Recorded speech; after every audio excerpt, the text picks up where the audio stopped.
ನಾನು ಬಯಸಿದವಳಲ್ಲ, ಆಶಿಸಿದವಳು ಅಲ್ಲ. ಆದ್ರೆ ನೀವಿವತ್ತು ಆಡ್ತಾ ಇದ್ದೀರಿ, ಸ್ವರ್ಗಕ್ಕೆ ಹೋಗುವುದಕ್ಕುಂಟು, ಯುದ್ಧ ಮಾಡುವುದಕ್ಕುಂಟು, ದೇವತೆಗಳಿಗೆ ಸಹಾಯವನ್ನ ಮಾಡಿ ಅವರಿಗೆ ವಿಜಯವನ್ನ ತರುವಲ್ಲಿ ತಾನೇನು ಅನ್ನುವುದನ್ನು ತೋರಿಸಿಕೊಡುವುದಕ್ಕುಂಟು. ನೀವು ಇಷ್ಟನ್ನೆಲ್ಲ ಆಡ್ತಾ ಇರುವಾಗ ನನ್ನ ಮನಸ್ಸುಗಳು ತೆರೆದುಕೊಳ್ಳುತ್ತಾರೆ.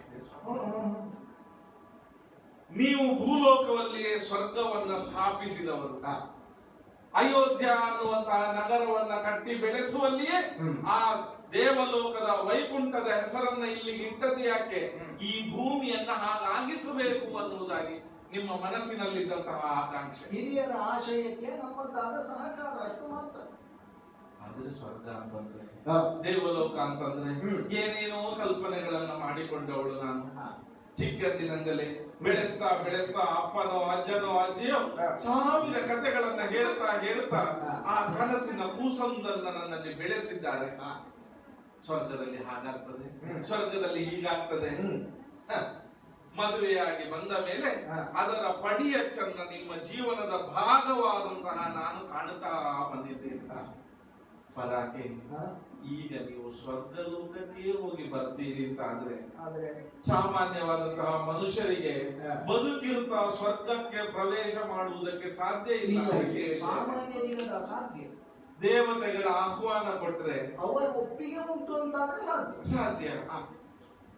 ಈಗ ಬಂದಂತಹ ಮಾತಲ್ಲಿ ನಿಮ್ಮನ್ನ ಕರೆದುಕೊಂಡು ಹೋಗುವುದಕ್ಕಾಗಿ ಅಪ್ಪಣೆಯನ್ನ ಪಡೆದು ಬಂದವನು. ನಿಮ್ಮ ಜೊತೆಗೆ ಸಪ್ತಪದಿಯನ್ನ ತುಳಿದು ನಿಮ್ಮ ಹೆಜ್ಜೆಯ ಮೇಲೆಯೇ ನನ್ನ ಹೆಜ್ಜೆ. ನಾವೀರುವರು ನಡೆಯುತ್ತಾ ಹೋದಲ್ಲಿ 4 ಹೆಜ್ಜೆಗಳಿರುವುದಕ್ಕಿಲ್ಲ, 2 ಹೆಜ್ಜೆ. ಯಾಕೆ? ನಿಮ್ಮ ಕಾಲಿನ ಮೇಲೆ ನನ್ನ ಕಾಲಿನ ಗುರುತು ಮೂಡಬೇಕು ಅಂತ ಭಾವಿಸಿದ ಮೇಲೆ ನೀವು ಅಲ್ಲಿಗೆ ಹೋಗಿ ಹೆಜ್ಜೆಯ ಗುರುತನ್ನ ಮೂಡಿಸುವಾಗ ಆ ಹೆಜ್ಜೆಯ ಗುರುತನ್ನ ನೋಡಬೇಕು ನನಗೆ ಆಸೆ. ಆದ್ರೆ ತಪ್ಪು ಅಂತ ಆಡ್ತೀರ. ದಶರಥ ಚಕ್ರವರ್ತಿ ಅಂತಂದ್ರೆ ಏನು? 4 ಬಾಯಿ ಹೊಗಳಿದ್ದನ್ನ ಕೇಳಿದೆ. ನಮ್ಮ ಆಸ್ಥಾನದ ಹೊಗಳು ಭಟ್ಟರು ಆಡ್ತಾ ಇರುವಂತಹ ಒಂದೊಂದು ವಾಕ್ಯದ ಅರ್ಥವನ್ನು ಮಾಡಿಕೊಂಡಿದ್ದೇನೆ. ಆದ್ರೆ ಅದನ್ನ, ಆ ಪರಾಕ್ರಮವನ್ನ, ಯುದ್ಧ ಮಾಡಿ ಗೆಲ್ಲುವಂತಹ ಒಂದು ವಿಶೇಷವಾದಂತಹ ಆ ದೃಶ್ಯವನ್ನ ನನ್ನ ಕಣ್ಣುಗಳಲ್ಲಿ ತುಂಬಿಕೊಳ್ಳಬೇಕು ಅಂತ ಆದ್ರೆ ಕಂಡ್ರೆ ತಪ್ಪು ಅಂತ ನೀವು ಆಡ್ತೀರ. ಗಂಡನನ್ನ ಕಾಣುವ ಬಗೆಯೇ ಬೇರೆ. ವ್ಯಕ್ತಿಯೊಬ್ಬನಿಗೆ 2 ಮುಖ ಇರ್ತದಂತೆ. ಅತ್ಯಂತ ಮೃದುವಾದಂತಹ, ಅತ್ಯಂತ ಪ್ರೀತಿಯಿಂದ ತುಂಬಿದಂತಹ, ಲಲನಾಮಯಿಯಾದಂತಹ ಗಂಡನನ್ನ ಕಂಡು ಕಣ್ತುಂಬಿಕೊಂಡಂತಹ ಈ ಕೈಕೇಯಿಗೆ ಧೀರನಾದಂತಹ, ವೀರನಾದಂತಹ, ಶೂರನಾದಂತಹ, ಕಠೋರಿಯಾದಂತಹ ಬಂದಂತಹ ಯಾವುದೋ ಒಬ್ಬ ಅಸುರನನ್ನಾಗುವ ಅದನ್ನು ಮುರಿದು ಅವನನ್ನ ಮತ್ತೆ ಓಡಿಸಬೇಕು ಅಂತ ಪರಾಕ್ರಮವನ್ನ ತೋರಿಸುವಂತಹ ಗಂಡನನ್ನ ನೋಡಬೇಕು ಅಂತ ಈ ಮನಸ್ಸಿನಲ್ಲಿ ಕಂಡ್ರೆ ತಪ್ಪು ಅಂತ ಆಗ್ತಿರೋದು. ಅದನ್ನು ಹೇಳುವ ಶೈಲಿಯಲ್ಲಿಯೇ ತಪ್ಪು ಅಂತ ಹೇಳಬಾರದು ಅಂತ ಉಂಟದು. ಅಲ್ಲ, ಒಂದು ನೀವತ್ತು ಈ ನನ್ನ ಅರಮನೆಗೆ ಬಂದದ್ದು ಒಳ್ಳೇದಾಯ್ತು. ಮತ್ತೆ ನಿನ್ನ ಶೈಲಿ ತುಂಬಾ ಇಷ್ಟ ನನಗೆ. ಯಾಕೆ ಗೊತ್ತು? ಶೈಲಿ ಎನ್ನುವುದು ಸಿದ್ಧವಾಗುವುದಕ್ಕೆ ಮೂಲ ಸ್ಥಾನದಲ್ಲಿರುವುದು ಶೀಲ ಅಂತ ದೊಡ್ಡವರಾಗಿದೆ. ಶೀಲದಿಂದ ಶೈಲಿ ಸಿದ್ಧವಾದರೆ ಅದು ಬಹಳ ಕಾಲ ಉಳಿಯುವ ಶೈಲಿ ಆಗುತ್ತದೆ ಅಂತ ದೊಡ್ಡವರ ಮಾತು. ರಮಣಿ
ರಮಣ ನಿಜಾರ್ಥದಿಂದ ಆಡಬೇಕು ಅಂತ ಆದರೆ ಅತ್ಯಂತ ಸಂತಸದ ಭಾವವಡ ಕುರಿತು ನಿನ್ನ ಮಾತುಗಳನ್ನು ಕೇಳುವಾಗ ಯಾಕೆ ಅಲ್ಲಿ ಹೂ ಮಾಡುವುದಿಲ್ಲಂತೆ, ಹೌದಾ? ಅಕ್ಕ, ನಿನ್ನದ್ದು ಎಲ್ಲ ಮೊದಲೇ ಸಿದ್ಧ ಆಗುಂಟು. ಹೂದೆ ಅಲ್ಲಿ ಹೂ ಮಾಡುವುದಿಲ್ಲ ಹಾಗಂತ ನನಗೆ ತುಂಬಾ ಆಸಕ್ತಿ ಅದರ ಮೇಲಿಲ್ಲ. ಯಾಕೆ? ಬಾಡದ ಹೂ ನನಗೆ ಸ್ವರ್ಗದಲ್ಲಿ ಮಾತ್ರ ಅಲ್ಲ, ನನಗೆ ಭೂಲೋಕದಲ್ಲಿಯೂ ಅದಕ್ಕೆ ಕೈಕೇಯಿ ಅಂತ ಹೆಸರು. ಇವತ್ತು ನೀವು ಬಾಡಿಸ್ಲಿಕ್ಕೆ ಮತ್ತೆ ಅದೊಂದೇ ಅಲ್ಲವೇ, ಕಲ್ಪಿಸಿದ್ದನ್ನು ಕೊಡುವ ಕಲ್ಪವೃಕ್ಷ ಉಂಟು, ಕಾಣಿಸಿದ್ದನ್ನು ಕೊಡುವ ಕಾಮಧೇನು ಉಂಟು, ಚಿಂತಿಸಿದ್ದನ್ನು ನೀಡುವ ಚಿಂತಾಮಣಿ ಉಂಟು. ಆದ್ರೆ ಚಿಂತೆಯನ್ನು ಮಾತ್ರ ಕೊಡುವುದಿಲ್ಲ. ಅದು ಚಿಂತಿಸಿದ್ದನ್ನು ಕೊಡುವ ಹಾಗೆ, ಚಿಂತೆಯನ್ನೇ ಕೊಡುವ ಅಲ್ಲ ಅಲ್ಲ. ಮತ್ತೆ ನಮ್ಮ ಅಕ್ಕಂದು ಇದ್ದಾರೆ, ನಾವು ಯಾವುದಕ್ಕೆ ಅಲ್ಲ ನಿಮ್ಮ ಜೊತೆಗೆ. ಮತ್ತೆ ಈ ಎಲ್ಲದರ ಬಗೆಗಾಗಿಯೂ ವಿಶೇಷ ಆಸಕ್ತಿ ಇಲ್ಲದಿರುವುದಕ್ಕೆ ಕಾರಣ ನೀವೇ. ಕೌಸಲ್ಯ ಅಂತಃಪುರಕ್ಕೆ ಹೋದ್ರೆ ಕಲ್ಪವೃಕ್ಷ, ಸುಮಿತ್ರೆಯ ಅಂತಃಪುರಕ್ಕೆ ಹೋದ್ರೆ ಚಿಂತಾಮಣಿ, ನಿನ್ನ ಅಂತಃಪುರಕ್ಕೆ ಬಂದ್ರೆ ಕಾಮಧೇನು, ಸಕಲ ಸ್ವರ್ಗ ಸುಖವು ನೀನೆ ಹೇಳ್ತು ನಾನು. ಆದ್ದರಿಂದ ಸ್ವರ್ಗದ ಸುಖದ ಬಗೆಗಾಗಿ ವಿಶೇಷವಾದ ಅಭಿಮಾನವೋ ಅಲ್ಲ, ಆಸಕ್ತಿಯೋ ಅಲ್ಲ, ಪಡೆಯಬೇಕೆಂಬ ಅಪೇಕ್ಷೆಯೋ ನನ್ನ ಅಂತರಂಗದಲ್ಲ. ನೀನಾಡುವುದು ತಪ್ಪಲ್ಲ. ಯಾಕೆ? ರಮಣಿ ರಮಣೀಯವಾದದ್ದನ್ನು ಕಾಣಬೇಕೆಂಬ ಅತ್ಯಂತ ಹೆಚ್ಚಳದ ಆಸೆ ಅಂತರಂಗದಲ್ಲಿ ಸಹಜ ರಮಣೀಯರಿ. ಈಗ ನೀನಾಗಿದೆಯೋ ಇಲ್ಲ, ಕೇವಲ ರಮಣಿಯಾಗಿ, ಕಾಮಿನಿಯಾಗಿ, ಲಲಿತಾಂಗಿಯಾಗಿ, ಸುಂದರಿಯಾಗಿ ಏನೆಲ್ಲ ವರ್ಣದೇ ಶಬ್ದಗಳುಂಟು, ಅದೆಲ್ಲದಕ್ಕೂ ಮೂರ್ಧನ್ಯಪ್ರಾಯವಾಗಿ ನಿಲ್ಲುವ ಶಬ್ದ ಯಾವುದು ಗೊತ್ತಾ? ನಿನ್ನಂಥವರಿದೆ ನೀ ಕ್ಷತ್ರಿಯಾಣಿ. ಒಂದು ವನವಿಹಾರಕ್ಕೆ ಬೇಕಾಗಿಯೋ ಅಲ್ಲ, ಸಂಬಂಧಿಕರ ಮನೆಗೆ ಭೋಜನಕ್ಕೆ ಬೇಕಾಗಿಯೋ ನಮ್ಮನ್ನು ಕರ್ಕೊಂಡು ಹೋಗ್ಬೇಕು, ನಾವು ಬರ್ತೇವೆ ಅಂತ ಒಂದು ವಾರದಿಂದ ಹಠ ಹಿಡಿಯುವ ಹೆಂಗಸರ ಹೆಂಡತಿಯರು ಎಷ್ಟು ಮಂದಿ ಬೇಕು ಅಲ್ವಾ? ಹಾಗಲ್ಲ. ಮತ್ತೆ ನಿನಗೆ ವನವಿಹಾರ ಅಲ್ಲ, ಸೌಂದರ್ಯ ಮಾತ್ರ ಕಾಣುವ ಅಪೇಕ್ಷೆ ಅಲ್ಲ, ಅದು ಗಂಡನ ಅಂತರಂಗದ ಪರಾಕ್ರಮವನ್ನು ತಾ ಪ್ರತ್ಯಕ್ಷವಾಗಿ ಕಾಣಬೇಕು. ನಿಜ ಹೇಳು, ಯಾವುದೇ ಪ್ರದರ್ಶನಕ್ಕಾಗಿ ಪ್ರೇಕ್ಷಕರು ಬೇಕೇ. ಹೌದೌದು, ಅದರಲ್ಲಿಯೂ ನಮ್ಮ ಅಂತರಂಗವನ್ನು ತಿಳಿದ ಪ್ರೇಕ್ಷಕರು ಎದುರಿನಲ್ಲಿ ಇದ್ದಾರೆ ಅಂತಾದ್ರೆ ನಮ್ಮ ಪ್ರದರ್ಶನ ಅವತ್ತು ಇನ್ನೂ ಸ್ವಲ್ಪ ಹೆಚ್ಚು ಕಳೆಗಟ್ಟುತ್ತದೆ. ಒಳ್ಳೆದಾದ್ರೆ ಒಳ್ಳೆದಾಗಿದೆ ಅಂತ ಹೇಳುವ. ಹೌದು, ಅಲ್ಲದಿದ್ರೆ ಸಲಹೆ ಸೂಚನೆಯನ್ನು ಕೊಡುವ ಬುದ್ಧಿ ಮತ್ತೆ ಇರುವ ಅಲ್ವೋ? ಮತ್ತೆ ಎಂತೆಂಥವರನ್ನೆಲ್ಲ ಅಲ್ಲ.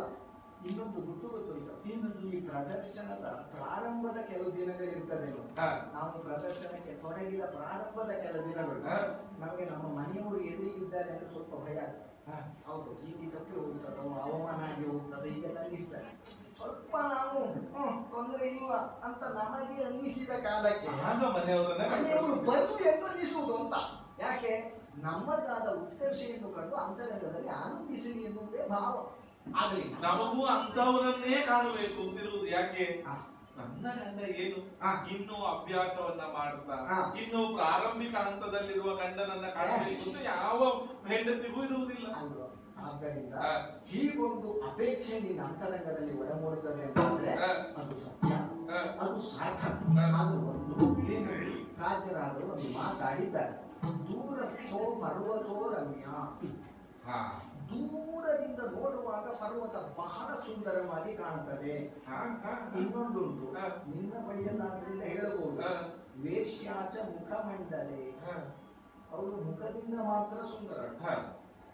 ಹಾಗೆಯೇ ಯುದ್ಧಸ್ಯ ವಾರ್ತಾರಮ್ಯ, ಯುದ್ಧದ ಕತೆ ಕೇಳುವುದು ರೋಚಕ, ಯುದ್ಧವನ್ನೇ ನೋಡುವುದುಂಟಲ್ಲ ಸೂಚನೆ ಕೊಡುವುದಿಲ್ಲ.